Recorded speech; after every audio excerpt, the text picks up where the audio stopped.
So thank you all very much for coming, and welcome to this evening's panel on populism in East and Southeast and South Asia, actually, in Asia generally. It is interesting, actually, to me that this panel has gotten so much more attention than many of our events, in the sense that we often hear about populism in Europe. Even more so, I think, in the last 5 to 10 years, we hear about populism in America and the rise of populism. Before that, we used to talk about it mostly in South America and Central America as a phenomenon. But we haven't really had that much discussion of populism as a phenomenon in Asia. And so part of what we'll be addressing today, I think, is a general conceptual question of what is this phenomenon of populism? What does it mean? How does it work? How has it worked in different contexts across Asia? And where do we find it and where do we not find it? And what might be behind that? What kinds of factors lie behind either the rise of populism or its relative absence? And so I'm really happy today to be joined by people far more expert on this topic than I am. And so let me turn first to Adnan Naseemullah of King's College London, who's going to talk about populism in general terms and also in South Asia. Hi, yes, thank you, Bill. And thank you very much for coming to this evening, to this event this evening. So as per Professor Hurst's instructions, I'm going to spend about half of my time talking about populism as a sort of a general conceptual phenomenon, and then I'm going to turn over to the South Asian cases. And I'll be focusing more on the sort of contemporary populisms of South Asia, but then we'll also talk a little bit about populism in historical, comparative historical perspectives. So populism is a sort of a more alive topic than certainly 20 or 30 years ago, partly because of sort of discontents that are associated with democracy, representation, the economy. In a very real way, in this country and in the West more generally, there's been a lot of concern about populism in terms of straining democracy, leading to democratic backsliding. So the main concern about populism is about its effects, its consequences. Is it killing democracy? And certainly the sort of election of President Donald Trump in 2016 sort of gave that impetus.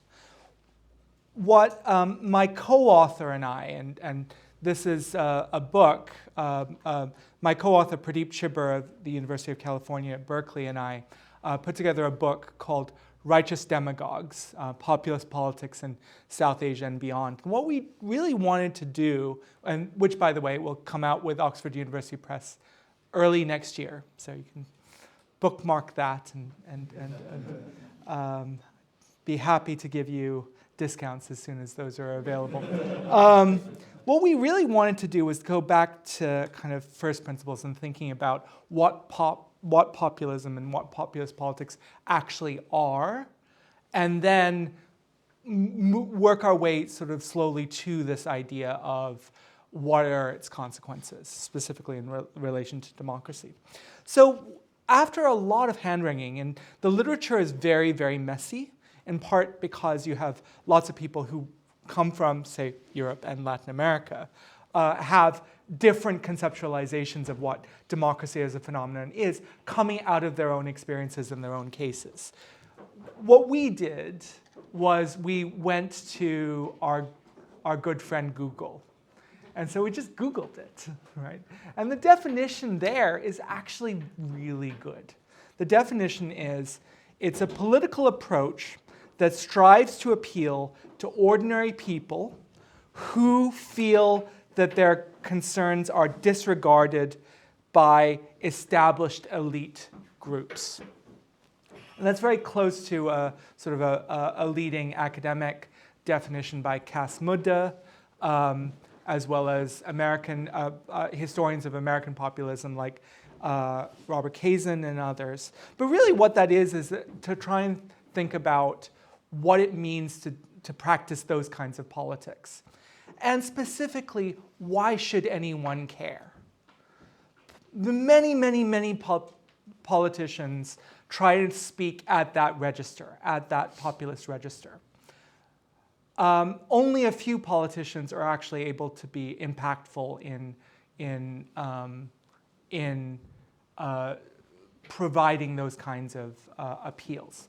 So what we really wanted to do was to think about the subset of, if you want, impactful populist politics, coming out of our own region that we focus on, South Asia, but also more generally. And so our approach is really to think about two things. Firstly, to think about the political economy bases of the discontents that lead to populist upsurges. And then secondly, the consequences, their immediate consequences in terms of party system change or political change. Now, in the cases that we talk about in the book, which are mostly South Asian, but also include some from Europe, Latin America, and the United States, we're mostly talking about democracies, or at least countries with some form of competitive politics. So Pakistan would be an example. We wouldn't call Pakistan a perfect democracy, but there's enough competitive elections that in elections you might have politicians using populism to realign or transform the party system. And what we essentially do is we go through three phases. The first is the idea that the key background for any populism is to do with the creation of crises of representation. When there are one group, several groups, or even most of the population do not feel meaningfully represented by establishment political parties. And the logic behind that is the idea that if everyone feels represented, populism doesn't work because no one feels like that appeal is chiming to them. They don't feel disregarded by the establishment because they're being represented by one party or another.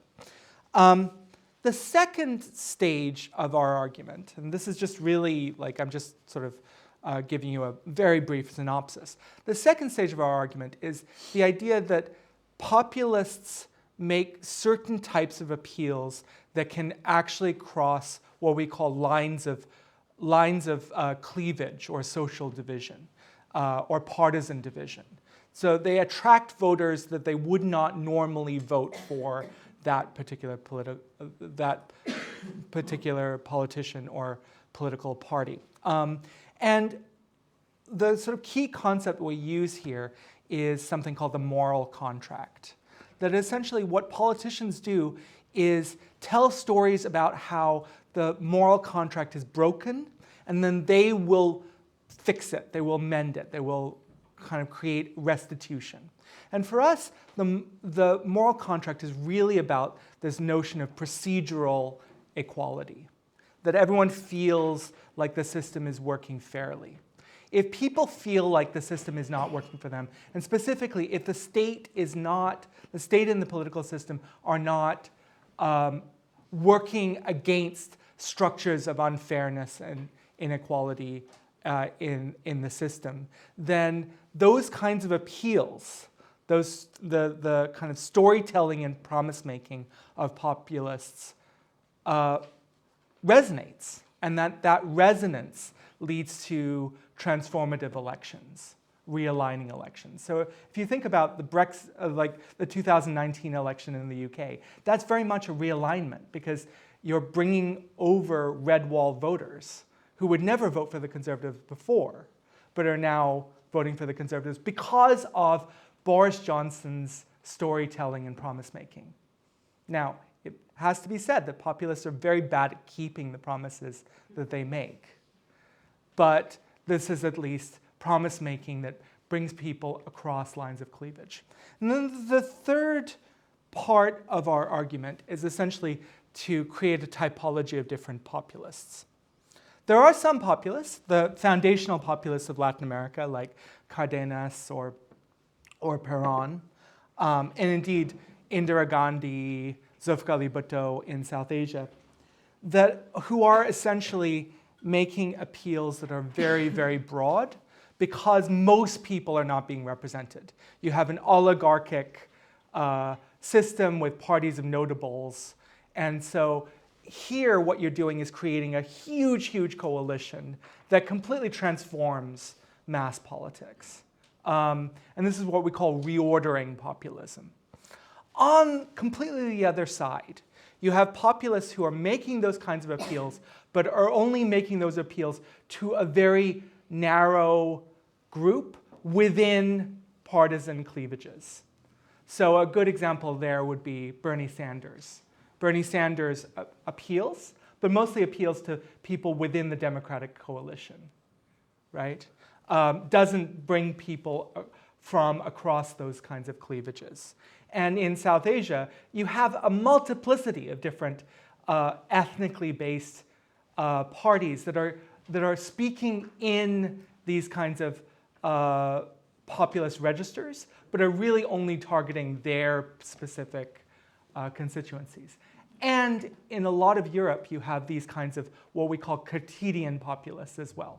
Giorgia Meloni only ever attracts former Christian Democratic voters, people on the right in Italy, is not bringing across voters from the left in the way that other European figures, including Emmanuel Macron, did. And so these three different types of populists, or the two types, and then the third type is what we call additive populism, which is the Boris Johnson mold, where there's a very defined party and partisan perspective, but you have a populist who reaches across the lines of cleavage to attract one or two groups. So that's a sort of a partisan plus kind of populist coalition that we call additive. So you have reordering, additive, and quotidian populisms. And I won't go too much into the consequences of that, but the reordering populism is associated with some of the most dramatic authoritarian politics. So coup d'etats, autogolpes, the sort of end of a lot of these Latin American populist regimes in the 1960s. Whereas quotidian populism creates polarization, but doesn't actually change the terms or the system of party competition. And then additive populisms are complicated. Sometimes it leads to failure, like Boris Johnson. Sometimes it leads to hegemonic success, like Narendra Modi. So I'm just going to spend just a few minutes talking about this in relation to contemporary South Asian politics. Now, a lot of this sort of broader conceptual framework comes out of South Asia because South Asia is a place in which two things exist simultaneously. Firstly, a deep, fundamental promise coming out of colonial rule that the state and the political system would work against the inequalities, the structures of inequality that were inherent in colonialism. But at the same time, you have a state and a political system that is deeply, deeply inequality reproducing, in which elites, bureaucrats, politicians kiss up, they kick down. And so what you have quite often is apertures in which politicians tell stories and make promises to restore the fundamental moral contract that the state and the political system would redress structures of inequality that are really deep in that society. And at various points, you have Indira Gandhi and Zulfikar Bhutto in the 1970s, really working against the kind of degraded structures of inequality coming out of the colonial period, both the Ayub Khan regime and sort of Congress during, but especially after Nehru. That leads to, when they're in power, what they end up doing is massively enlarging the state, engorging the state. And then once their populism, through nationalizations, through establishment of new state agencies, that kind of thing. Once those politics collapse, Zulfikar Ali Bhutto is overthrown, is executed, Indira Gandhi establishes an authoritarian regime, is voted out of office. You have a massive fragmentation. So you now, from the 1980s until the 2010s, and I'm sorry, this history is very concentrated at this moment, you have a situation of crony capitalism, political fragmentation, ethnic-based political parties, from the BJP representing the upper caste Hindus to Samajwadi Party and the Rashtriya Janata Dal and the Bahujan Samaj Party and all of these political parties that are representing particular caste groups as well as regional parties. They're all coming together and forming these hugely incoherent national coalition governments. In India. Pakistan, the same thing happens, but in a slightly different thing. And I think I'll just focus on India right now, and then we'll switch. We can talk about Pakistan in the Q&A. What that does is it creates a whole other form of inequality, and the inequality of the fact that the way to get ahead in that system is to have political connections with the bureaucracy. The most powerful and wealthiest individuals are ones who have these kinds of connections. What that leaves out, the group that feels not represented, are mostly the lower and upper middle class who don't feel connected. And that is what Modi mobilized. Narendra Modi, completely transforms the BJP from the inside in around 2013, 2014, by kicking out the old upper caste elite leadership of the party. Modi himself is not from the upper castes, he's intermediate caste. And he comes in because he's promising an end to corruption, opportunities for everyone. And in so doing, what he does is he gets not only the BJP partisan base, which is around 20 to 22% of the population. He also gets a lot of mostly Hindus, mostly from the lower and intermediate castes, who wouldn't have voted for the BJP before, but were brought over by the appeal of Narendra Modi, of governance, of the end to corruption, of honesty in politics. And he manages to win a majority that is, a legislative majority with 31% of the electoral vote, 31% of the electorate, which is about 9% more than what the BJP had always gotten before. So here you have a realigning election. And because of the first past the post system, that 31% translates into a complete majority in the parliament.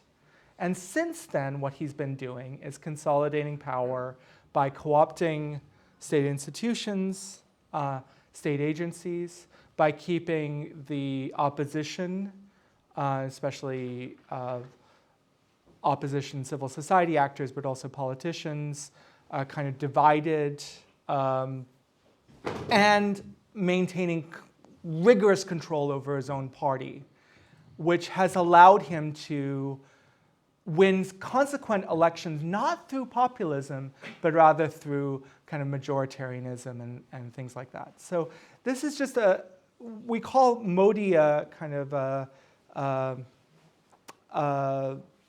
additive populist because of this 2014 critical election in which populist themes led to this complete transformation of politics. So anyway, I'm gonna leave it there, and then we can return back to Pakistan as a case and others. But that is essentially me.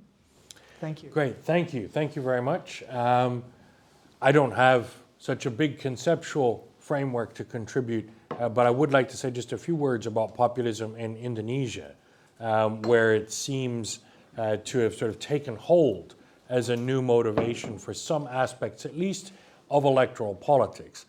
If we look at Indonesian politics from the time of independence up until 1965, what we see is the mobilization of a number of different social and political groups on the left and on the right, and without a clear left-right alignment, right? Everything from religious militias to the largest communist party outside of China or the Soviet Union, right? And all of these different groups were mobilizing quite strongly, but without a clear party system in place, right? The parties were very fluid. Most of the political parties were quite weak. The elections didn't really happen as they were supposedly set to on any kind of regular schedule. There's only really one election in 1955 between independence and the coup.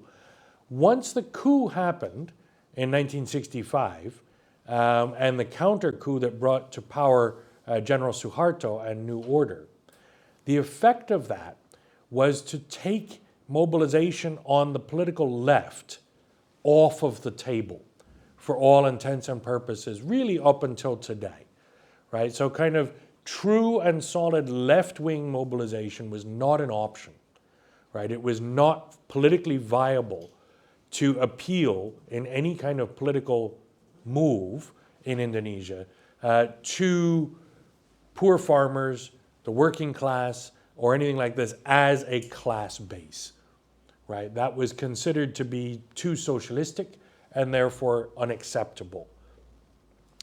That was really the case throughout all of the New Order regime, which ended in 1998, and to some extent even today, there remains, I would say, a bias in the kind of discursive sphere of Indonesian politics against anything that smacks too strongly of socialism.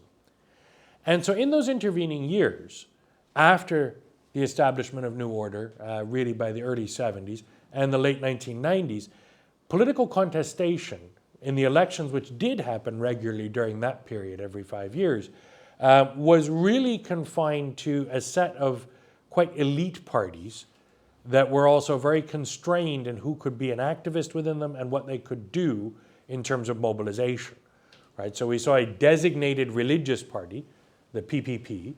We saw a designated kind of secular liberal party, right, the PDI.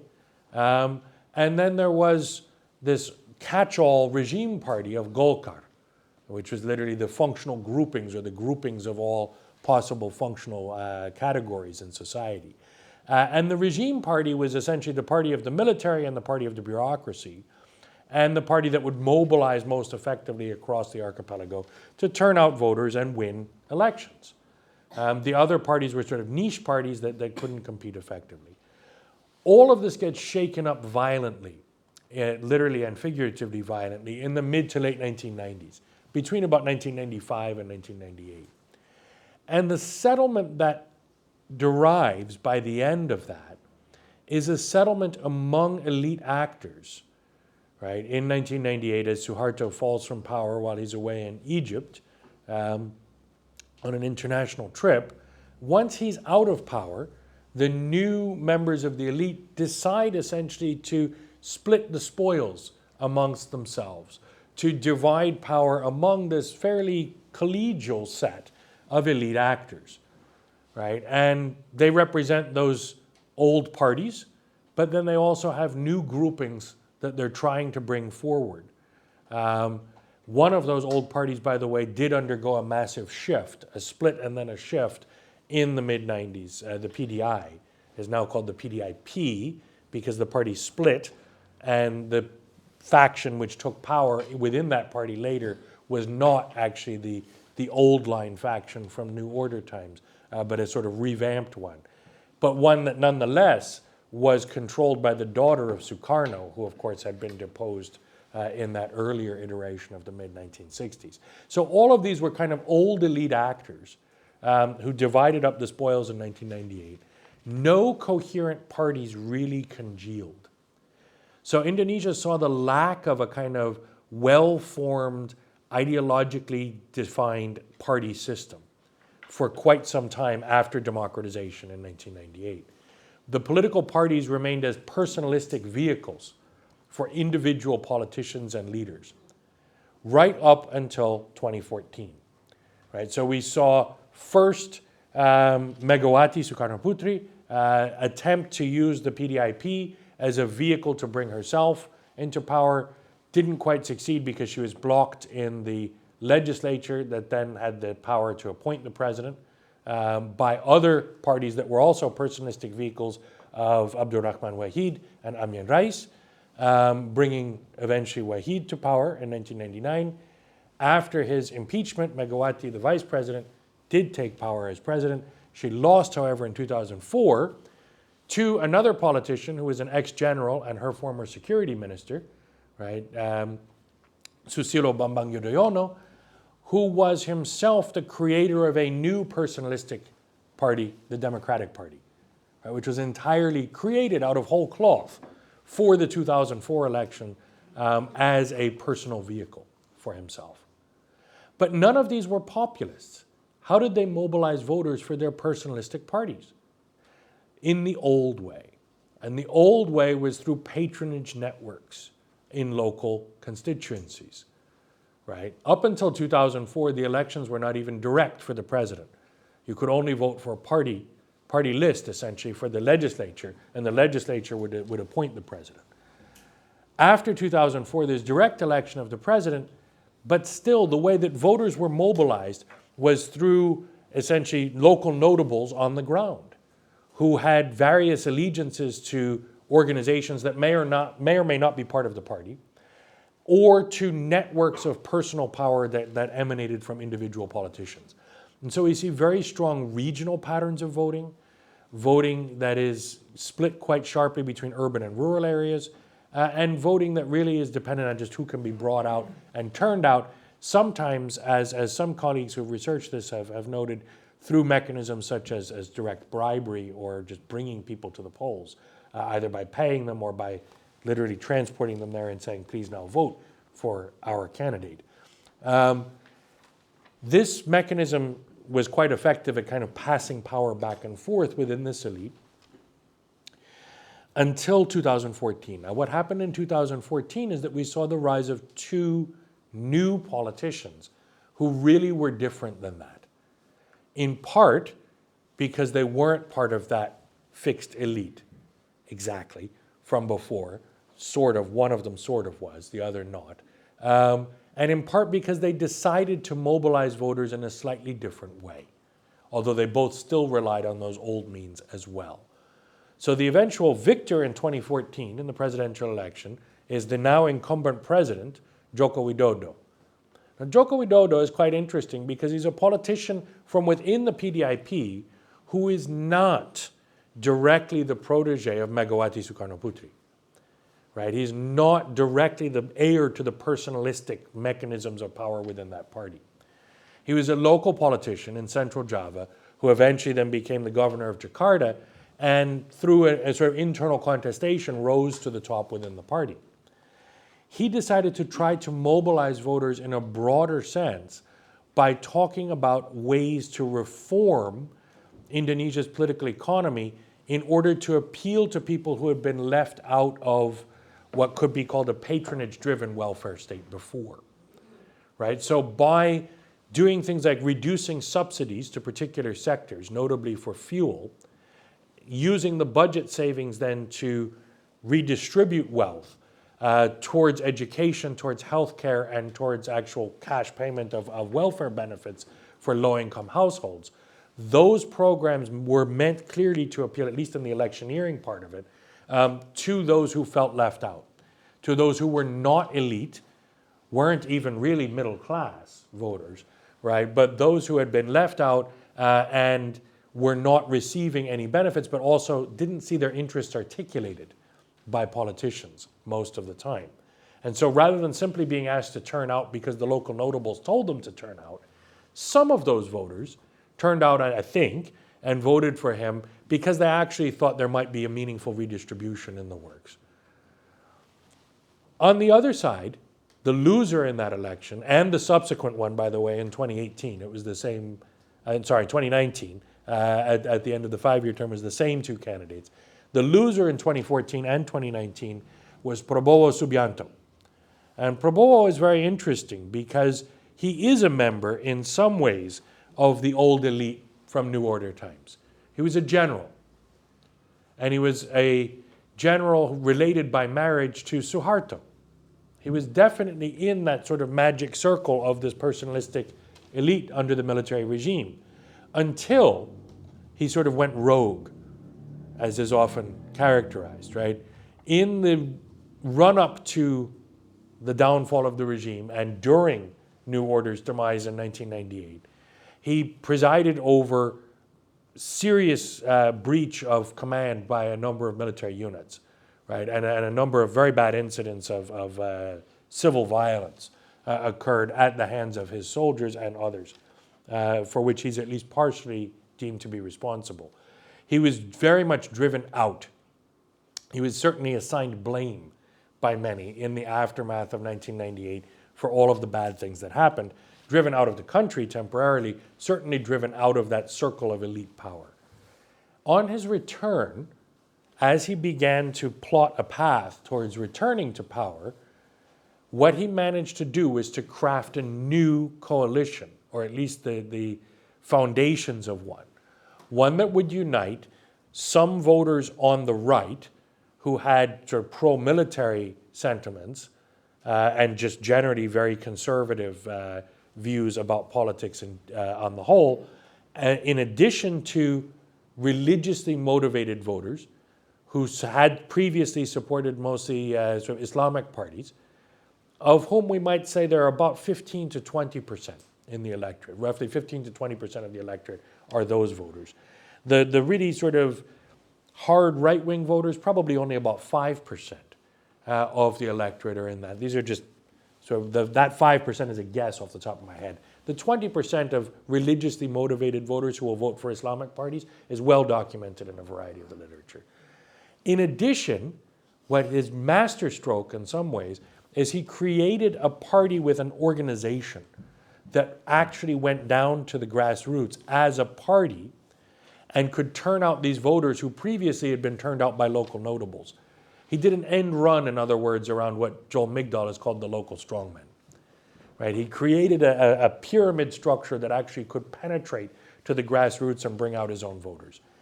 And he reached out to an odd constituency, an additive one, if we want to say, labor unions. Right? Labor unions who had been mobilizing throughout the 2000s and 2010s with some modest success, but and had been winning actually some increased wage gains and other labor protections, but who still felt very much left out of the process and were looking themselves in some cases for vehicles to promote particular political platforms or political candidates, mostly in legislative elections. Prabowo reached out to them and was able to build relationships with several important trade unions. And so this coalition of voters sort of hard on the right, plus religiously motivated voters, plus some trade unions, is very powerful. And so we saw that coalition against the coalition more broadly of the economically disenfranchised, plus more cosmopolitan, urban and urbane voters who were traditionally the base of the PDIP that Joko Widodo appealed to. And so the 2014 election was very, very hotly contested and closely fought. In the end, Joko Widodo won the election, Prabowo Subianto lost. 2019 was a little bit less close. The same result obtained. But in the aftermath of the 2019 election, what we saw happen was that Joko Widodo reached out to Prabowo Subianto and tried to invite him and his supporters into government. And he did that, I think, for two reasons. One, because he saw he's limited to one more term, but also because he thought Prabowo controlled a very strong faction in the legislature. If he wanted to do more in his second term, he needed the support of that faction, or so he thought. And that by doing that, he could create this sort of unity government. it has been pretty successful in a sense, but it's also set up a scene in which now the obvious leading candidate in many respects going into the new electoral cycle that's now begun is none other than Prabowo Subianto running for a third time. And so he has behind him this quite powerful constituency of new groups that have been cobbled together. And so we see, in addition to that, now a three-way race in which the third candidate is a candidate, Anis, who is kind of ill-defined in his views. He's tried to appeal to many different constituencies at different times. And as governor of Jakarta, has actually mobilized a key part of what could be Prabowo's constituency, certain religiously motivated voters. Right? He's gone out and tried to appeal specifically to them, and he's specifically tried to mobilize voters along ethnic lines as well, in Jakarta and beyond.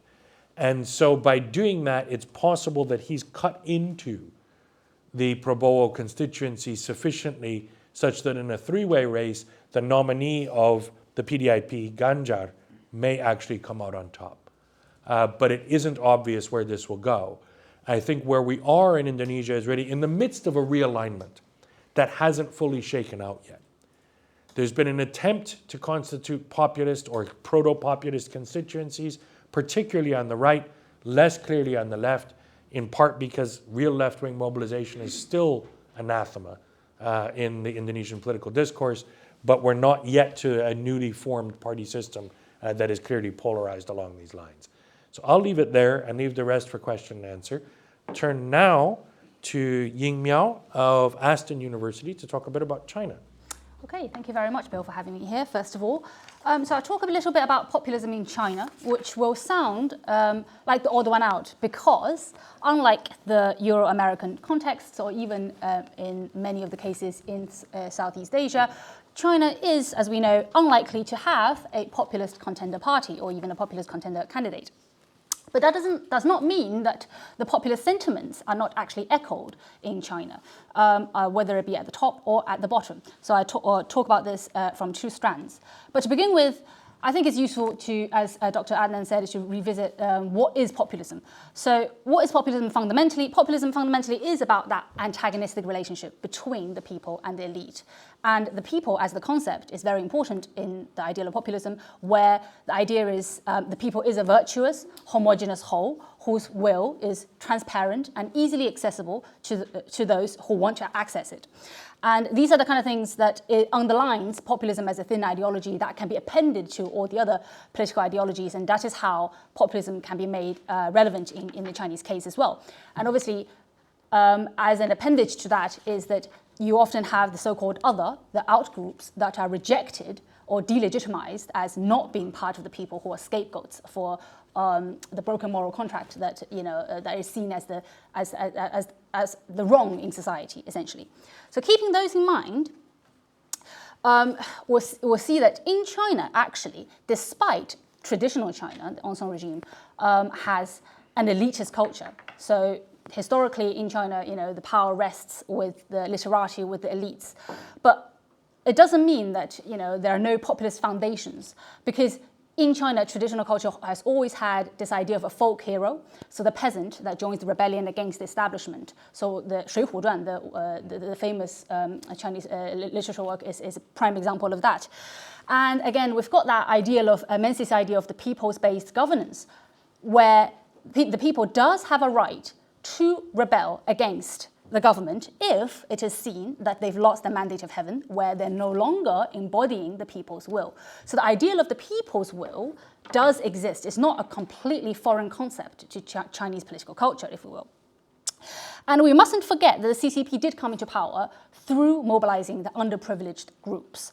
And for quite a period under state socialism, they redefined how social class works so that the virtue no longer rests with the scholarly class, but with the common people. So the Maoist legacy really contributed towards that ideal of the homogeneous people, the virtuous people in the Chinese case. So Mao had this famous idea of mass line, 群众路线, where basically he called for practices that are supposed to be benefiting the masses, to ask for participatory feedback when these policies were being formulated so that you can win active support. And they asked for the cadres, the officials, to be psychologically and physically close to the people, essentially, when they're carrying out these policies. And even though this is not necessarily an antagonistic relationship and doesn't fuel division, it contributes to the ideal of this people having this virtuous, homogeneous whole, and it has this transparent will that you can sort of tap into at any time. So that's the sort of the historical foundations of some populist ideas that are sort of latent in Chinese political culture that we can see actually is being dug up in contemporary China. So how is populism relevant in contemporary China in modern day contexts? I think there are two ways for us to look at this. One is top-down and the other is bottom-up. So the top-down is where the state utilizes continues to sort of use the narrative of the mass line, to be close to the people, to be the champion of the people, the party of the people. So a certain populist style to advocate for its legitimacy and success. And you would have seen some scholars do mention that Xi Jinping does have a populist style. He tries to go and have the meat buns, try to be close to the people. Personally, I think this is not the whole picture. I think it's more important, what's more important is that the grand narrative that the CCP pushes out contributes to this overall idea where the people sees you can use populist ideas to understand the world around them and to tap into that kind of populist repertoire as such. So you will know that in the grand narrative in China, there's lots of talk about anti-imperialism, tapped into the May 4th movement and such. The idea that China is a multi-ethnic whole, the idea of Chinese civilization as being a coherent and unbroken whole, of which Chinese people, again, a virtuous, homogeneous whole, have this one will, and the CCP is the vanguard party that, is supposed to embody and be the champion of that people's will. The CCP leadership has always adopted this idea of the mass line as an heirloom of the CCP. So the idea that the vanguard party represents the people has always been quite critical to the CCP's legitimacy in that sense. And in the research, we have seen that China presents a curious case where there is a high level of support and trust in the central government and the low level of support and trust in the local government. And I think that also feeds into this populist symptom, because it has always been the CCP sort of modus operandi that what they do is they adopt a paternalistic style of government.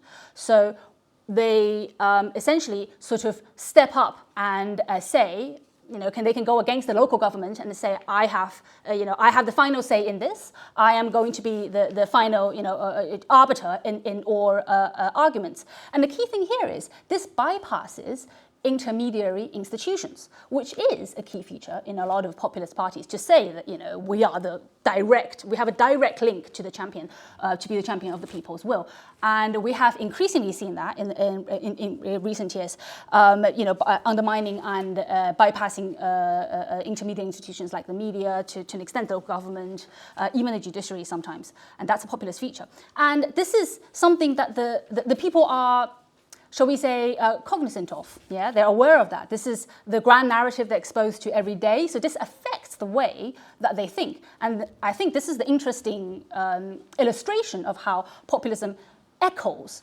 in a context you would otherwise not expect populism to flare up.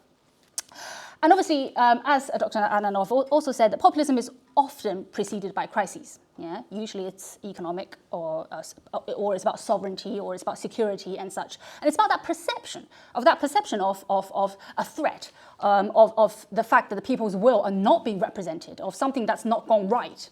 Yeah, so the people as underdog discourse is very important in the populist sort of vein, and this is increasingly prominent in China because, as we have the global economic downturn, we've got a vast inequality, not just through income, but also people see the importance of the socio-political capital, which is much harder to gather, the intergenerational transfer of wealth, which is difficult gap to overcome. You've got the rural-urban divide. You've got international tensions that's, again, being played up by the CCP, trying to sort of increase domestic loyalty, I guess. The presence of social media, for example, contributes a lot to the sense of populism or populist ideas where it reverberates. So it creates that kind of echo chamber. And a lot of the debate in China around these kind of populist ideas is actually done via proxy. So it's because there's limited room for you to talk about Chinese domestic politics, especially on the internet or in any kind of public sphere, people project their ideas and what they want to say or how they understand Chinese domestic politics to politics elsewhere. So you will see, for example, there was a lot of discussion, online and in the Chinese public sphere about Trump when Trump got into power. There was a lot of support for Trump in China, which is what got me interested in the first place.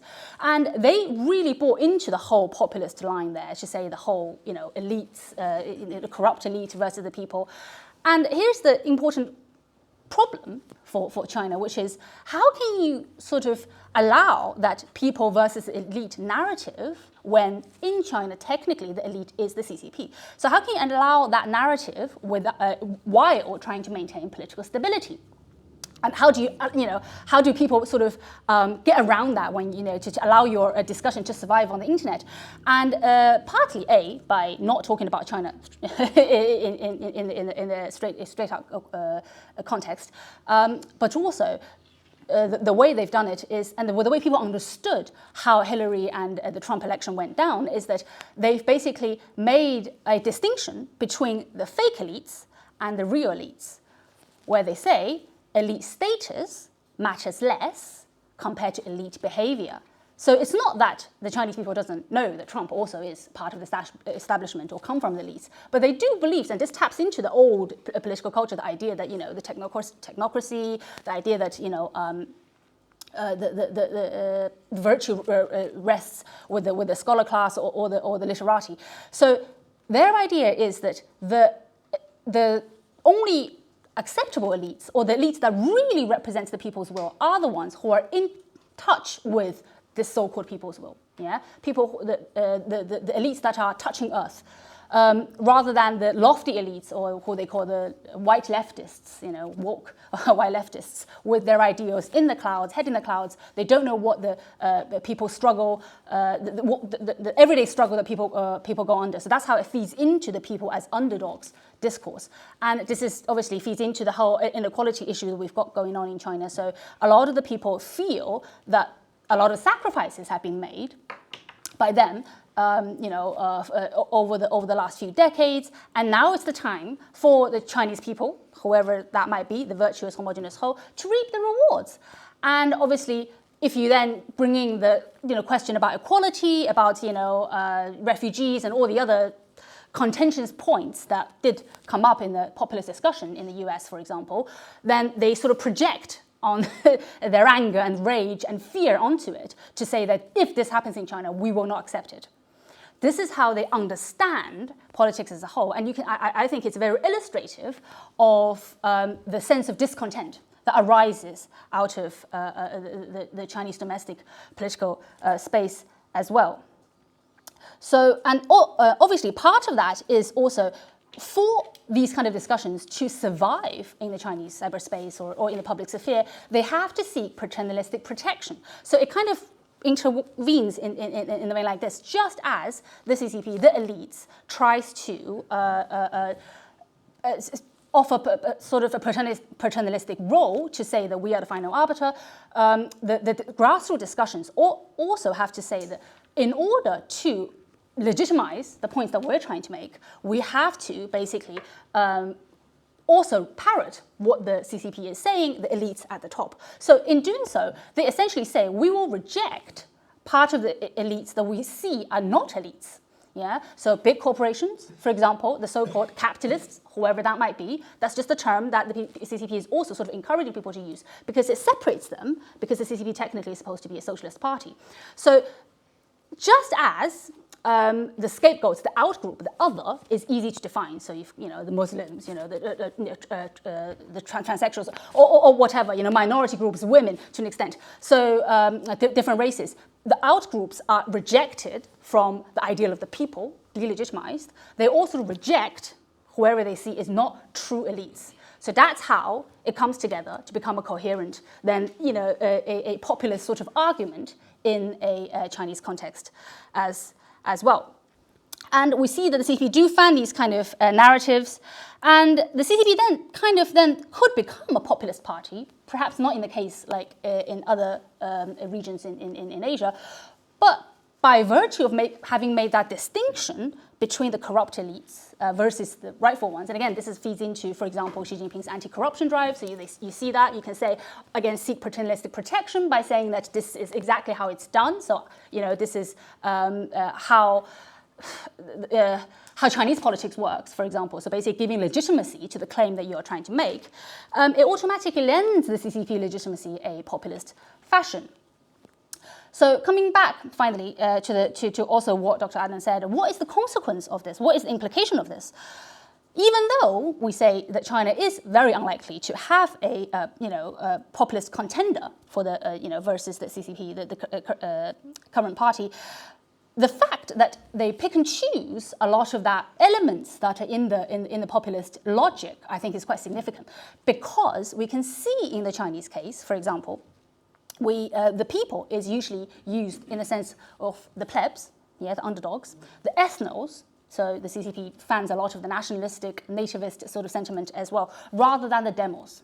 Yeah. So you talk about so we can see this reflected in recent news. So China's attitude towards Japan, with the nuclear wastewater issue, the China's attitude towards the US, how they use populist logic to understand what is going on in Western politics, so-called the West. There's recent research that came out that looks at and basically shows that Chinese academics, for example, overwhelmingly think populism is a really bad thing for the West, and there's a bit of a yes, and there's a bit of a shall we say they're laughing at the other case of thinking, well, look, we have a better system. This doesn't happen to us, and this obviously will create some sort of a rupture on the or risks that sort of rupture on the international stage, and. From a grassroots point of view, even though it is possible with the whole, coming back with the narrative on you reject, whoever is not befit the elites, so to make that people versus elite narrative easy, when you're talking about things that affect you in China in general, it's much easier to put the blame on the scapegoats, the other, which means the populist sentiments in China are more friendly, shall we say, more aligned, more likely to align with right-wing ideas. And the implication here is, if you align with the right-wing ideas, the populist sentiments will give rise to things like xenophobia, misogyny, racism, imperialist warmongering to an extent. They are what I call frequent dinner guests at the same table. And don't forget, these inward-looking nativist ideas are easy to stoke, but not so easy to tame. And I think that brings a multitude of problems to the international stage, and that's why we should also pay attention to how populist sentiments is echoed in China. I'll leave it there. Thank you very much. Great, thank you very much. Last but not least by any means, we have John Nielsen-Wright, who's going to talk about populism in Japan and Korea, or the absence of populism in Japan and Korea.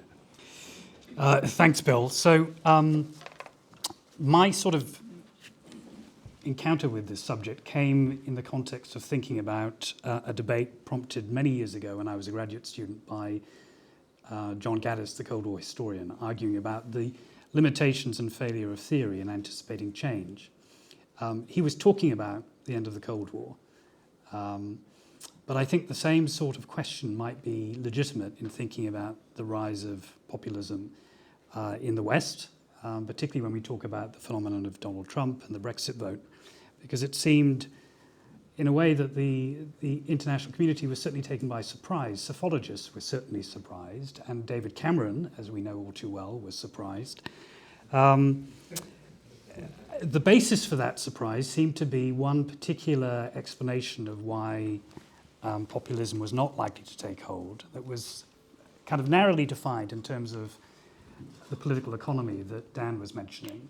The proximate causes of populism in terms of the United States and the Brexit debate seem to be two primary things: relative economic impoverishment as a result of the 2008 financial crisis, the perception that the center of economic gravity was shifting from Europe to Asia, and of course the big issue, migration and the fear of the other. All of that framed, as David Coulthard talked about it, a division between anywheres and somewheres, a feeling of alienation, a feeling not being part of a global project. And so if you took that as your starting point, it might seem that in the context of East Asia, and particularly Northeast Asia, with countries like Japan and Korea that are my focal point, it's easy to understand why populism might not have had any real traction. And if you look at the raw numbers, in both the cases of Japan today and also arguably South Korea, there's been a lot of stability. These are two apparently very vibrant, institutionally sound democracies. In the case of Japan, we've had stable liberal democratic government from 1955 to 1993. In 2012, with the return of the late Prime Minister Abe, it seemed like the old established party, the quintessential machine party that could deliver economic prosperity to its people, was back in power. And there were lots of indications of elite continuity in terms of politicians. Abe himself, the grandson of former Prime Minister Kishi, Asotaro, the grandson of former Prime Minister Yoshida Shigeru. This in a context where opposition is historically fragmented because of the impact of the electoral system, which makes it very difficult for opposition parties to form a credible challenge to the government. And of course, in the context, in the case of Japan, where there is pretty much no immigration, it was easy to see why individual voters might not feel disadvantaged or fearful or alienated. Some have gone further. Robert Cooper, Tony Blair's former foreign policy advisor, described Japan famously as a postmodern state, a state which in a sense had embraced the idea of technocracy, much in the same way as Francis Fukuyama argued at the end of the Cold War. Politics was now going to be functional, about tinkering, about providing economic prosperity. And so long as states could deliver that in a way that felt meaningful to its electorates, you wouldn't have these extreme fluctuations and an embrace of a more nationalistic style of politics. Jenny Lind, who's also written about the phenomenon of the absence of populism in Japan, talks about a kind of economic nationalism that perhaps explains why, for the middle mass in Japanese society, the sense that everybody was in the same basic economic basket, the state was seen as, broadly speaking, providing for their needs. And when economic impacts began to be felt, the context in Japan was radically different from other countries. Decline was gradual rather than abrupt. There was no dramatic rupture comparable to the 2008 financial crisis. There was no sense of immediate precariousness. And again, it seemed therefore compelling to argue that populism wouldn't really have a toehold. Similarly, in South Korea, a country that had embraced liberal democratic politics in the 1990s, and in particular, globalization, the idea of being global citizens became part of the discourse in Korea in the 1980s. And even today, Korea's signature foreign policy idea is this idea of Korea as a global pivotal state. It should be a country that rejects narrow nationalism, narrow divisive politics. We saw in 2013 with the election of Park Geun-hye, a woman who at that stage seemed to embody this idea of modernity, of moving away from the authoritarian baggage of the past and her father. She presented herself as a politician who would govern across the aisle for all Koreans. The reality, of course, was very different, as we learnt in 2016 and 2017. But it seemed as if democracy in South Korea was safe and secure, middle-class activism, a vibrant civil society, regular elections to the National Assembly, strong institutions of governance, a Supreme Court that could reject efforts, as it did in 2004, by politicians to impeach the then president, Roh Moo-hyun. The guardrails of the political system were working effectively, it seemed. And there have been writers such as Eric Mobrand of Seoul National University who have celebrated those achievements as demonstration of the absence of populism in a Korean context. But if we step back a bit and start to question the logic of the political economy model of populism and begin to broaden our framework to incorporate other ideas, other factors in terms of the causes rather than the effects of populism, then I think it's possible to argue that perhaps both South Korea and Japan are more potentially susceptible to the populist contagion. So all the factors that have been listed already, distrust of elites, party de-alignment, the weakening of party identification, the decline of social capital and fragmented communities that we see both in Japan and in South Korea, and the emergence of a much more prevalent sense of social anomie.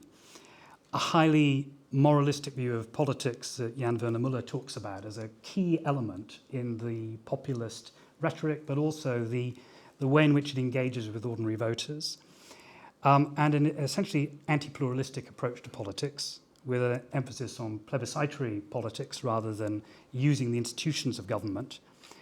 All of those factors, I would argue, operate in both the Japanese and the South Korean contexts, aligned with what I think is becoming increasingly more evident, particularly in Japan, perhaps less so in South Korea, but maybe we can talk about that in the Q&A, is the politics of nostalgia. And linked to that, a type of political romanticism, which fits the grand narrative, I think, that you are so eloquently describing. So many of the people who've written about populism, not overtly in a political context, but more broadly, like Pankaj Mishra, who described the importance of anger and alienation, or Mark Liller, who has described, I think, the power of nostalgia as an animating feature in politics in Europe, particularly in France. All of them, I think, are highlighting something that is perhaps arguably deeply embedded in the politics of both Japan and Korea, and particularly in the relationship between the two countries. And I think it's that bilateral relationship that can also act as an accelerator, as a catalyst for some of the populist trends that are there below the surface, but perhaps haven't emerged in a way that is immediately apparent. Linked to this, I think, and this is obviously a contentious area methodologically, but conceptually I think it's really important, is that sense of self-righteousness and moral absolutism and the role that feelings play in shaping people's sense of political engagement. And whether it's the work of Jonathan Haidt or neuroscientists such as Antonio Damasio, we have lots of evidence now to suggest that feeling and your moral beliefs and your sense of self-righteousness is a key factor in understanding the opportunities that unscrupulous demagogues can use to advance their political agenda. So if we take that framework and apply it, or it's less of a framework, it's more a catalogue of phenomena that we need to take into account and apply it to Japan and South Korea, what can we say? It's true that anti-elitism has a well-established tradition in Japan, particularly at the local level. If you think of the role of governors in Japan, whether it's perhaps most notoriously Ishihara Shintaro, a very xenophobic politician whose appeal was partly based on his ability to challenge both the center and foreign governments, or Koike Yuriko, the governor of Tokyo at present, who has practiced some of this divisive politics, particularly in arguably delegitimizing the voices of ethnic Koreans in Japan, in Tokyo especially. You find the germ, if you like, of that style of divisive politics. Or the rise of a new opposition party, Ishin no To, the Japan Innovation Party or the Restoration Party, depending on how you define it, highly localized, but again, appealing against the elites, practicing a style of politics that is designed to articulate and reinforce the interests of minority groups. Or leaders who have themselves presented themselves as popular rather than populists. And I'm thinking here of Koizumi Junichiro, who's often cited as perhaps the most important populist politician in Japan. I would argue, in terms of those factors, exploiting nationalism, using nostalgia, he doesn't really fit the model. But in terms of his ability to rail against the elites and the old established members of his party, he's a classic example. It is, I would argue, at the emotional level that we find the most fundamental evidence of populist, what I would say, susceptibility, rather than the emergence of real populist trends in Japan at the moment. We see it, for example, in the prevalence of support for Nippon Kaigi, the Japan Conference, a group of right-wing politicians in Japan that embrace a very revisionist form of history. We see it in the discussion of national exceptionalism that goes on internally in Japan, but we hear little of that in terms of foreign policy and diplomatic discourse, because at that level, this is largely removed from the public national narrative. Mr. Abe has rightly, I think, been celebrated as a politician who is in some ways in the mainstream, was in the mainstream, and has allowed Japan to become seen as a global actor with great influence. In terms of his foreign policy, the pragmatism that he represents, I think, can't be challenged. But it's at home where you see him articulating this romanticized narrative of victimization and at the same time the need to go back and revisit historical themes that are highly divisive in contemporary Japanese society, that you have an example of, I would say, a political romantic. And why does that matter? Because it gives the right and disaffected politicians who feel that the post-war contract during the occupation has not been adequately addressed a sense of agency and legitimacy, albeit in a very narrow section of the population. You see it in popular culture. Representations of the war, AN no Zero, The Eternal Zero, a film that was released a number of years ago that popularized the idea of the kamikaze. Those sorts of cultural emblems of this sort of politics of nostalgia, I think, indicate why within Japan there is the potential for this sort of populist reaction to come back. You see it even in diplomacy on some critical issues. Abe's policy towards Russia, for example. At the end of his time as Prime Minister, he invested an enormous amount of diplomatic political capital on what many people, I think, looking objectively at the relationship between Russia and Japan, thought was a lost cause. It was virtually impossible for Tokyo to have any success in regaining these territories, and yet he invested an enormous amount of his scarce political capital on trying to reach a deal with Putin. And you see it in a much broader populist discourse amongst popular and controversial writers such as Sato Masaru, writing about notions of Japanese identity that echo some of the Japanese identity debates of the 1980s. Perhaps most importantly of all, you see it in the efforts by the state to manipulate the media in Japan and the control of NHK. The reason perhaps why that hasn't had much breakthrough moment and momentum in Japan, I think is partly because there's a rival nationalist agenda, a rival grand narrative that we associate with the left, particularly with the older generation, the anti-nuclear movement, the student movement that was vibrant in the late 50s and early 60s has its distant contemporary echo in the form of the SEALs movement against collective security as promoted by Abe, and also on the issue of the anti-nuclear movement. But that's a generation that's getting older and is dying out. And it sort of raises the question whether the neat division between left and right that has kept populism in check might be about to tilt and change. In the case of South Korea, I think the evidence is also clear that there is an appetite for revisiting contentious issues. Some of the statistics I think are really important here. South Korea, in terms of its popular foreign policy, talks about its vibrancy as a civil society and its democratic credentials. It ranks 60th out of 180 countries in terms of press freedom. Ji Wook-shin, a sociologist at Stanford, has talked, I think, very persuasively about the risk of democratic backsliding and the emergence of political polarization between left and right, and anti-elite sentiment. And this question of who are the people in South Korea remains highly contested between different generations and between the forces of left and right. Left-wing populism that we saw in the early part of the 21st century under Roh Moo-hyun, I think, was striking because of President No's desire to present himself as an anti-elite politician, both in terms of his own personal biography, in terms of his opposition to the United States, in terms of his opposition to his own party, the Millennium Democratic Party, and that critical impeachment debate, I think, is illustrative, again, of that tendency. And in particular, the left, just as the right has done in recent years, has been guilty of sometimes weaponizing history, using political nostalgia, declassifying critical documents to delegitimize, in their eyes, right-wing collaborators from the Japanese colonial period. But the right, of course, has pushed back in a very similar way. We saw that the efforts by Lee Myung-bak to prosecute former President No, leading to his suicide. We've seen it in the debate over Moon Jae-in's former Justice Minister, Cho Guk. The language that politicians have used, former President Moon talked about eradicating deep-rooted evils. It is oppositional. It is a binary distinction that is hard to reconcile with this claim of an open and vibrant democratic society. And politics in South Korea, more so I would argue than in Japan, is highly performative. It's about using the street as a vehicle, as an arena for demonstrating the legitimacy of your moral argument, whether that's on the part of the Taegukgi brigades, the right-wing groups that represent an older generation, that define their politics in terms of patriotism very narrowly, or the left through their candlelight vigils and most recently hunger strikes. I think you see this emotional ingredient to politics in a way that is potentially an opportunity for further polarization. And we're seeing that happen right now under the present president.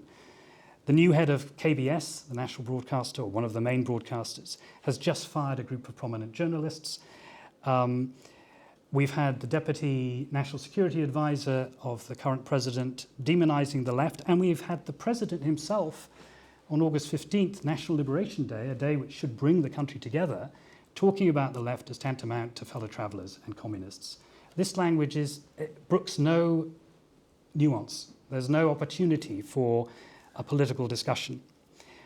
Yet despite all of this, in both Korea and Japan, despite all of this use of these emotive and divisive references by the politicians, when it comes to elections, elections are contested on the middle ground, on the center ground, on issues of economic competency. We saw that in the last election in South Korea. We see it under Prime Minister Kishida, whose popularity is at a low point, primarily because he can't deliver economic prosperity, and his own critics within his own party are criticizing him for his confused and somewhat illogical economic policy. There's a lot more I could say about bilateral issues, but one thing I would highlight is that, again, when it comes to foreign policy, and this is a contrast to the domestic, we see a great deal of pragmatism between the leaders of Korea and Japan at the moment. What I think is striking to me is how little progress that's made in shifting the dial domestically in terms of political discourse. We've had leadership taking quite considerable risks. So we had President Yoon visit Hiroshima for the G7 summit and visit and pay respect to the memorial for those Koreans who died in the atomic bombing in 1945. We've seen Prime Minister Kishida visit the National Cemetery in Seoul to pay respects to the the activists in support of national liberation against Japan's colonial rule. We see that pragmatism informing the way in which the two countries operate, but we see in response, both in Japan, but particularly in Korea, criticism by both the left and the right of this more rational, pragmatic style of politics. And that brings us back to the question of how does emotion influence the way in which these two countries potentially embrace a more populist style of politics. The key issue, I think, looking ahead in terms of anticipation, to come back to my initial question, which is how do we forecast or predict or anticipate the likelihood of a populist reaction? What happens if Donald Trump is re-elected? Will this bring the two countries closer together at both the popular and the elite level to work in the face of a challenging power situation in East Asia? Or will it actually accelerate new forms of popular nationalism, nuclear populism that has been rising in South Korea, or a reduction in Japan's traditional aversion to conventional defense policy, which still, I would argue, remains a brake on the ability of the government to take the country in a different direction? Excellent. Thank you very much to all of our presenters. We have time, a little bit of time at least, for questions and for discussion. There's lots of questions actually I would love to ask the presenters, but I want to open the floor to any questions from the audience. So we have one or two microphones going around. We'll take a bank of questions and then, yeah, but go ahead. Thank you so much. First of all, I just wanted to say how much I enjoyed all 4 presentations. I mean, thank you so much. So my question actually focuses on the causes of populism. And it seems that the basic understanding is that there seems to be, first of all, some sort of social fragmentation, some sort of actual deprivation taking place that then is kind of expressed in populist desires. But I'm wondering if it's also possible to explain populism without that, without any reference to socioeconomic conditions. And this is just purely anecdotal, but when I look at the people in my surroundings who are attracted to populist ideas, they are not necessarily the forgotten men. They are not people who have no education. They are not people who have no proper jobs. So they are usually very secure people, people who have elite background. But nonetheless, they believe that they're persecuted. They believe that they have been deprived. They believe that there's a crisis of representation. So it seems to me that a lot of that is actually imagined. A lot of that is manufactured, and oftentimes manufactured by social media. So I'm wondering what you think about that notion that it is possible to have populism even without any social fragmentation. I'm also wondering if you could speak about the power of social media in this regard and what that would say, what that would actually implicate about the future of democracy or the future of populism. Great, thanks. Maybe we'll take 2 more questions before giving people a chance to respond. Hi, thank you so much for the presentation. I have 2 questions for Prof. William Hurst. The first question is with regards to religion in the Indonesian landscape. So I think under Suharto's 32 years of ruling Indonesia, he actually stifled a lot of Islamic movements, and that's given in a lot of scholarship. But I think after his regime sort of fell, what we actually saw is a rise in Islamic sort of movements, and some scholars characterize this as the growing green wave. And I think more recently in 2019, I think the candidates for the presidential elections, Jokowi, as well as Prabowo Subianto, actually appealed to Islamic voters. Prabowo actually sort of aligned himself or had support from Islamic hardline movements. And on the other hand, I think Jokowi also appointed Ma'ruf Amin to appeal to the Muslim votes. So in light of these developments, I was just wondering, what is your view, and what do you think the role of religion is when it comes to populism in Indonesia? The second question is with regards to the future of Indonesia. I think more recently, Prabowo's son has declared that he'll be in the running for the next election. So where do you see Indonesia's politics sort of like going, and in which direction is it heading? Is there a room for dynastic politics in Indonesia? Yeah, thanks. Let's take 1 more question, and then we'll give people a chance. Thank you very much for the wonderful presentation. I have a question. I'm not sure who should I ask the question, but the thing is, I'm looking at populism, and I'm looking at the discourse of the other. So in a way, it seems that we're using populism to refer to the other side. And how do we make sense of the other side? I'm not sure. So it's not our opinion; it's other people's opinion. And more interesting for me, and maybe also very challenging for me as well, is the other side is oftentimes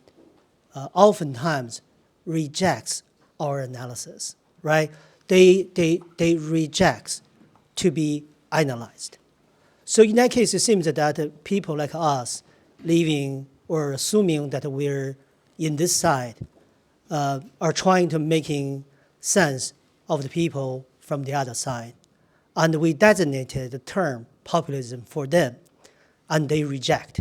They refuse to be analyzed by us, and they are trying to hide or trying to shave away the conversation from us, right? So the amazing fact that is we were all surprised when Trump was elected, right? And we were all surprised when we listened to the news that this country chose to leave the European Union. So this surprising nature of populism, I wonder how do we conceptualize it as academicians here in this room. Thank you. All right. Why don't we give people a chance to respond first to the questions, and then if there's time, we'll take a few more. I suggest we go in reverse order to the presentation. So John, if you want to respond to any of the questions, either put directly to you or not, or pass on them, you can as well. Okay, Nuri, your question about whether you need social economic deprivation, real or perceived, really, I suppose it's an interesting question. It's hard to think of societies which haven't experienced some sense of degradation or setback or declinism or a perception of vulnerability. I mean, India, of course, I'm not an expert in this area, but I mean, the strength of the Indian economy maybe would have, no? No. I mean, we'll get to Yeah, okay. But in the case of a country like Sweden, with a model of social cohesion that goes back decades, how striking it was that the Swedish Democrats became the largest party with a controlling influence. Now, of course, in the case of Sweden, it was the issue of immigration that was the most perhaps magnetic in terms of drawing people to their ranks. At what point does that compensate for a social contract that seemed to work? I'm not sure. I mean, I do think it's very hard to generalize in these situations because the populist phenomenon is itself broad and rather catch-all, but we have to look at individual conditions in particular countries. But I think the key to explaining the susceptibility of countries to that division is part of your second question, which is the role of social media.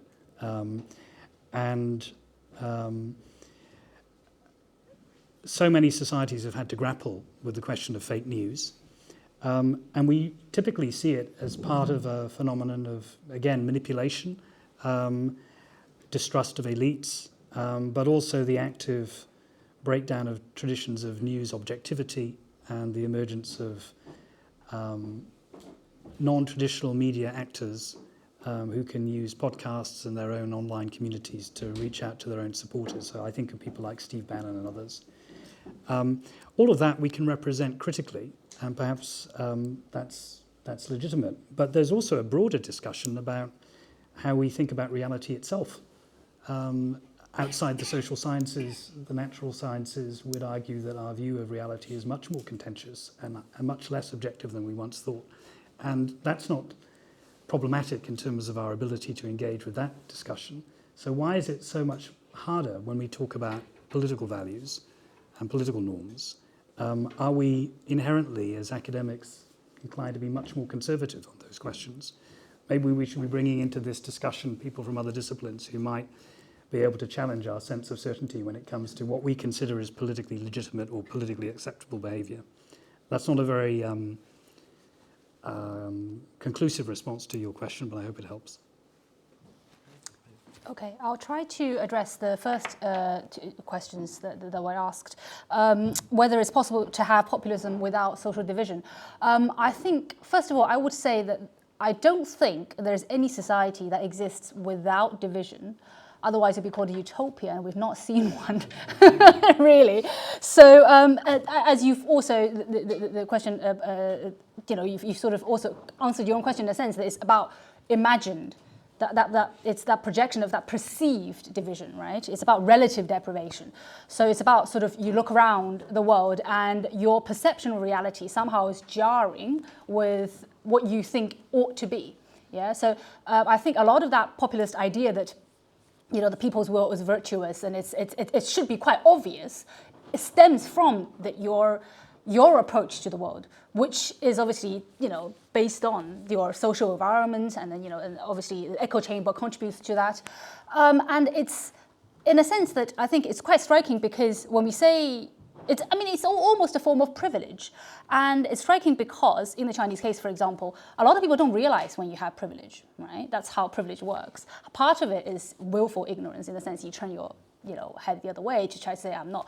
But for example, in the Chinese case, when I did a study on the Chinese middle class, it was found that overwhelming majority of people who do fit objectively the middle class criteria, for example, they don't think they're middle class. They will say, no way I am, middle class. This is way too low. I don't have enough money and everything. So there's a lot of that relative deprivation, that perceived the sense that you're lower on that social, economic strata than you actually are, and that's quite well documented. Your self identity is actually often lower than your objective socioeconomic status. Obviously, that plays into that in effect. So we can't really get rid of the perception of division because it's not necessarily rooted in the objective reality. Even if we do a lot of work on improving equality, and as in the case of Sweden, we can also see that there's still populist rupture there as well. So I think it's unfortunate byproduct of human society as a whole.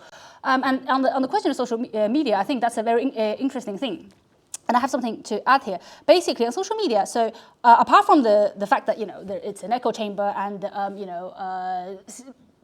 the posts on social media that are sort of circulated generally tend to be quite accessible, quite, try to incite, extreme emotions, clickbait. That's the kind of thing that gets circulated. But one other thing that I heard that was a while ago in an Oxford conference on the digital governance and such, is that it's quite a curious thing. So basically, the research was that there is actual evidence that, for example, Russia did temper with the electoral turnout, to rather try to intervene. And it's not in the way that we think. They did so through these bot accounts on social media, not directly by telling you should vote for Trump, because it doesn't work. What they've done is actually, they post things like, 10 things doctors are not telling you, 5 things academics always lie to you about, things like that, yeah? So, to sort of plant that idea, to make you question the so-called expert opinion, yeah, and to make you sort of starting to question the things that we so-called mainstream, or conventional ideas, or the well-established ideas, so that when somebody like Trump comes along and then says, all manner of populist things, then those who are exposed to the idea will say, hang on, that's a person who tells things as it is, and that is at the fundamental way of how populist logic works and how populists get into power, because they present themselves as somebody who don't lie to you, who tell you, how the world should work, that somehow aligns with then these people's perceptions of how the world ought to work. And that is also partly how social media comes into it, apart from just the very obvious things that gets shared, the hate and everything. It kind of shifts your trust in the establishment. We've seen that in COVID so many times. Why is there anti-vax? Why is there people believe whole COVID is a hoax throughout these things? It's not necessarily because they just see that post and take that as the truth, but it's because the trust in that on the institutional level has been eroded. The people don't believe, for example, what the CDC tells them, or don't believe what public health tells them, and that is far more dangerous than just a couple of posts shared on social media. And I think that's how the role of social media comes in the populist logic as well. I'll leave the other questions for the experts. Yeah, I'll try to be very brief in speaking to the questions. In terms of, can there be populism without a social divide or without a crisis of deprivation? Yes, I think there can be. And if we look at the Indonesian case, I think that populism, or at least what we could call proto-populism, is evolving there in a context not so much of a crisis of deprivation, but a crisis of sort of bankruptcy of infrastructural power of political parties. And it's been a slow roll crisis, really since the end of New Order. There's been an absence on the ground of that kind of party power that has left open a space for those who might wish to mobilize in a new way to get at that, to do a sort of shortcut out from under what normally in other contexts might be very established big political parties in a kind of very heavy, cumbersome party system. In Indonesia, there's more space sort of to mobilize in that way. So that might be why we're seeing that. In terms of social media, actually, it's a fascinating question. And I had a plan about 7 or 8 years ago with some colleagues to do a big research project, and it never came to fruition, about social media and its influence on electoral politics, not just in Indonesia, but actually across Southeast Asia. Because Southeast Asia is one of the most saturated social media environments in the world, as everybody familiar with that region knows. And there's some evidence here and there that it is actually important. Social media can be important in political mobilization. If I'm not totally mistaken, and I know there are people in this room far more expert than I about this, but it looks as though the Move Forward party in Thailand used social media quite productively, not just to turn out voters, but actually to disseminate some of its messaging, I think. But we certainly see regime parties doing this as well in Malaysia, in Singapore, and other places like that. I'm sure that every political actor in Indonesia is using social media in some way, but I don't know how effective it really is. And I can't say that Prabowo social media is better than Jokowi or anything like that. I have no idea. But I am confident that the overwhelming majority of Indonesian voters are engaging in some way with social media. Maybe not overwhelming majority, but a significant portion, probably an overwhelming majority, are engaging in some way with social media. I'm sure it has an influence, but I don't know what it is. And I'd be very curious to find that out. In terms of the other two questions specifically on Indonesia, the role of religion is really complicated. And the different kinds of religiously affiliated groups that can be used to turn out voters are also different in whom they benefit and how they work. So if we look at sort of traditional means of mobilizing voters, it's important that the Nahdlatul Ulama and NU turn out voters in East Java and to some extent also Central Java who will be voting for either the PDIP or some coalition friendly to them if that party is going to have any real chance in national level electoral politics, because those two provinces are absolutely key. On the other hand, we see some very interesting religious parties and groups, notably the PKS, right, this Partai Keadilan Sejahtera, that became very active in the late 2000s and early 2010s, which really doesn't mobilize that way for the traditional political elites, that is, and is a much more urban party rather than a rural one, like NU being mainly a rural organization. The PKS was mostly an urban party in those same provinces, but especially outside Java, right? Places like North Sumatra, which is a key province for national electoral politics, or South Sulawesi, or South Kalimantan, right, where PKS was really important, as well as in some of the big cities in Java locally. My argument about Prabowo and its outreach to religiously motivated voters is more about those who would be upstarts to the traditional mobilizing organizations like NU and who might be more attracted to the quote-unquote upstart Islamic political parties like PKS. But that being said, religion more broadly is absolutely complex and is very different locally. There's clearly, as I've already said, between different provinces, different islands, also the urban-rural divide, and also class. Religion has a very interesting attribute, I think, as a political mobilizing tool, specifically in Indonesia, but also in many countries, in that it tends to appeal at the top and at the bottom of the social hierarchy, right? There are many very wealthy, very urbane, very educated voters who will vote based on religious affiliations or principles, and there are many of the most deprived, the lowest income, the most excluded voters who will vote that way or mobilize that way. It tends to have more diffuse appeal in the middle range, although I wouldn't say there's zero appeal to the middle class either. But it plays very differently depending on where one sits in the social and economic hierarchy. In terms of the second question, specifically on Indonesia, which was not about religion, but was, remind me. Jokowi's son. Yes. This is a very interesting development, and this plays directly into dynastic politics.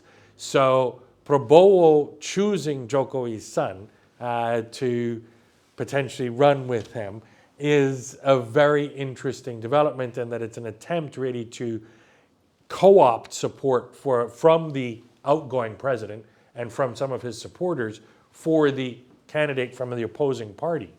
It is absolutely trying to play into this sense of dynastic politics. We've already heard about dynastic politics in Japan, somewhat, of a certain kind.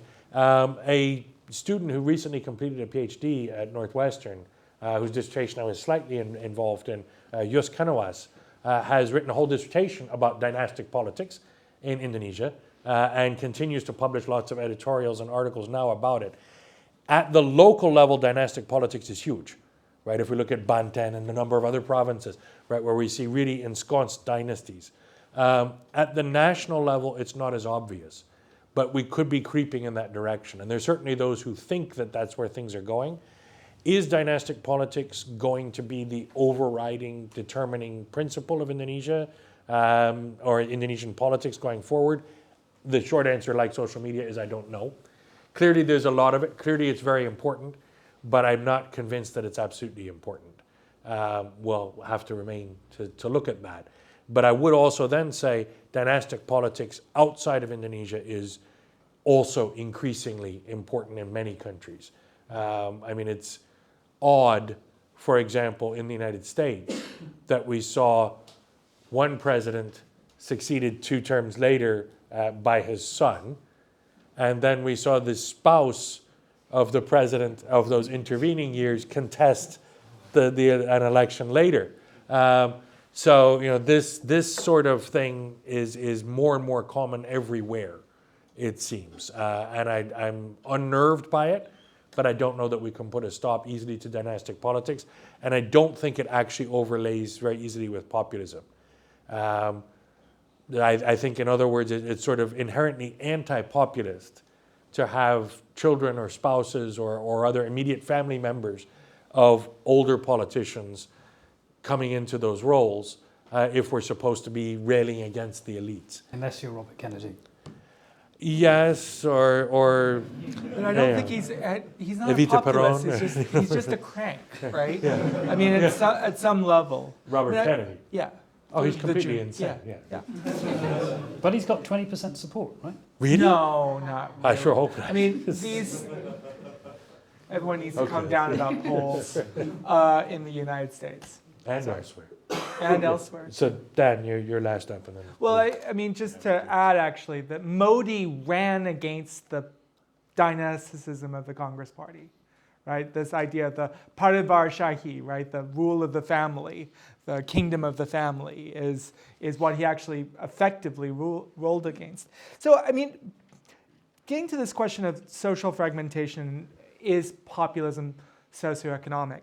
I mean, we've been trapped in this fight for a very long time, and it's essentially motivated around Trump, actually, which is that there's a whole bunch of people who study Pippa Norris and Ronald Engelhardt is probably which is this idea of cultural backlash, that these are actually just racists, right? They're wealthy, they're fine, there's no problem, they're just deplorables, right? Like, I mean, they're just reactionaries in a basket.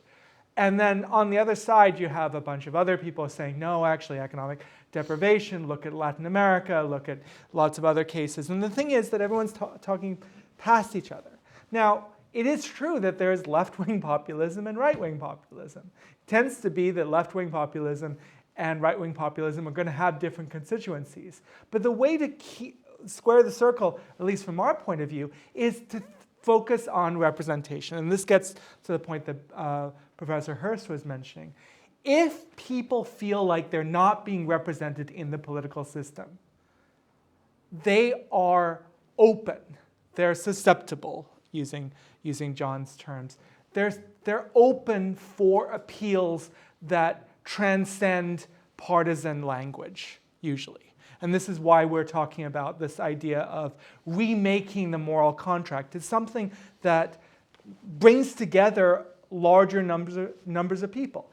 If you can imagine a system in which everyone is basically represented, even though there might be inequality or deprivation or whatever else, people will tend to vote for the parties that are on offer, and sometimes you might have fights between two different sets of parties about the right? Either internal to the right-wing party, so all of these debates that are currently very, very alive about what the Conservative Party means in the UK, similarly with the Republican Party, right? This huge fight about what that means. It's about people who are, what is the nature of that representation? The difference with the Trump voters is not that they were necessarily economically deprived, because many of them were fine, but they felt like their perspectives were not being represented, not being spoken, not being voiced by either the Democrats or the Republicans, many of them, right? People who are really opposed to globalization. And it's hard to remember, but in 2014, 2015, there was a cross-party consensus on things like globalization. And so, in part, I think that going back to this sort of question of representation is a way of squaring the circle between sort of people who are revolting against the system for questions of immigration or sort of cosmopolitanism, multiculturalism, versus the ones who are actually voting for redistribution, is a question of how is the political system able to accommodate voices that all of the voices of the society. And if they're not being represented by political parties are organizations that are supposed to represent, but they're mostly interested in gaining power, maximizing vote share, that kind of thing. So the question is, we've got a disconnect between what we need for democracy, which is for people to feel represented, and political parties that are very, very selfish and self-interested organizations. And that's really at the very heart of this. And it's one of the reasons why, when we think about populism, it's best to think of it as a symptom rather than a symptom of something deeper, which is, as we were talking about, representational crisis. And this actually does relate to this other question of reality. I still remember in the lead up to the 2016 election in the United States with Trump, I remember the National Public Radio, which is a very sort of mainstream, centrist, maybe center-left, but certainly centrist media. It's what sort of educated urban professionals listen to. And they had a whole thing about let's just cut through some of these debates and let's tell the truth. And then you had someone who was saying, okay, well, the truth is that trade is good for everyone. And quite literally, it is not, right? I mean, some people lose out. Some people, you can make the aggregate claim that aggregate economic welfare, according to certain conditions in certain economic models, are better with higher trade, but it doesn't mean that there aren't any costs, and those costs are not concentrated to particular populations. So that is an example of this idea of the felt truth of people who had experienced the China shock and mechanization and things like that were feeling pissed at the way that the American economy had arranged itself over 20 years. And the huge amount of inequality that got created out of that was not being even recognized by sort of the urban professional class that thought of Donald Trump as carrying his basket of deplorables and Hillary Clinton as being the natural president, the smart person in the room, the most qualified. And I think that is part of, and this relates to what John was saying. I mean, the thing is that most academics are upper middle class professional types. And their perspectives are very much based on the idea that you're well-educated, overly educated, arguably, and you feel superior. And that level of superiority is bashing up against the idea that other people have different ways of looking at the world. And ideally, in a healthy political system, those different perspectives are channeled and voiced and reflected. And so then we get pluralism, which is good. But there are a lot of factors that get in the way. So that would be my thing. Great. And with that, I think we're really at time. I know we have drinks ready at the back and time for reception. So let me just thank once again all of our presenters and all of you who've turned out on this evening for your presentation.